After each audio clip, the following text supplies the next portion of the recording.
আসসালামু আলাইকুম রহমতুল্লাহ।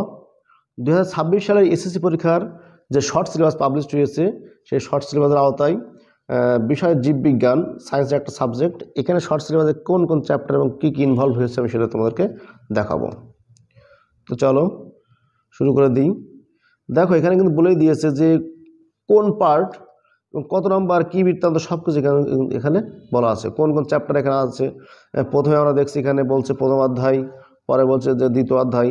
এর আগেও কিন্তু শর্ট সিলেবাস দিয়েছিল এবং সেখানে অধ্যায় দিয়ে বলেছিল যে কোন কোন কোন টপিকসগুলো পড়তে হবে, কী কী করতে হবে সব কিন্তু এখানে বলা আছে। এই টপিকসগুলো দেখে দেখে সুন্দর করে তোমাকে কিন্তু পরীক্ষার পরীক্ষার আগে পড়ে প্রস্তুতি নিয়ে পরীক্ষা দিতে হবে, তাই না? তাহলে অধ্যায় গেল 1, 2। এবারে দেখো আছে 3 অধ্যায়, তাই না? এখানে 2 অধ্যায়ের বাড়তি কিছু অংশ আছে, এই যে তারপর হচ্ছে 3 অধ্যায় কোষ বিভাজন, তাই না? তাহলে হলো কি 1, 2, 3। এবার আসে 4 অধ্যায়। তিনের কিছু অংশ এখানে আছে, আর এটা হচ্ছে 4 অধ্যায়। ওকে, তোমরা দেখে নেবা এখানে কী কী আছে, জাস্ট পড়ে নেবা, তোমরা নিজেরাই বুঝতে পারবে। এটা কিন্তু 11, আর হচ্ছে 12, আর আছে সম্ভবত আর নেই, আছে এখনো।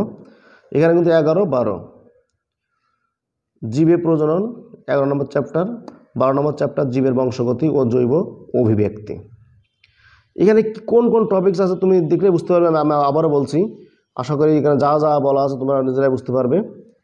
সো ডোন্ট ওয়ারি, জাস্ট এই সিলেবাস অনুসরণ করে তোমরা পড়ে যাও, দেখবে তোমাদের সফলতা অবশ্যই আসবে। এটা কিন্তু 13 নম্বর চ্যাপ্টার এবং কী কী আছে সেটাও তোমরা ভালো করে দেখে নাও। আমি জাস্ট স্ক্রল করে তোমাদেরকে এটা দেখানোর চেষ্টা করছি। আর আছে কি দেখি, হ্যাঁ আর নেই, এখানে শেষ। পরে ব্যবহারিক কী কী আছে সেটাও কিন্তু এরা বলে দিয়েছে, দেখেছো? তোমার মূল যে পরীক্ষার জন্য এখানে 4টা ব্যবহারিক করলে যথেষ্ট, প্র্যাকটিক্যাল খাতা 4টা তোমাকে করতে হবে। আর ক্লাসে যা তোমাদেরকে বলে দেবে কী করলে কী হবে না হবে, তাই না? তো এই আর কি, এটা হচ্ছে 2026 সালের এসএসসি পরীক্ষাটির জীববিজ্ঞান সিলেবাস শর্ট সিলেবাস।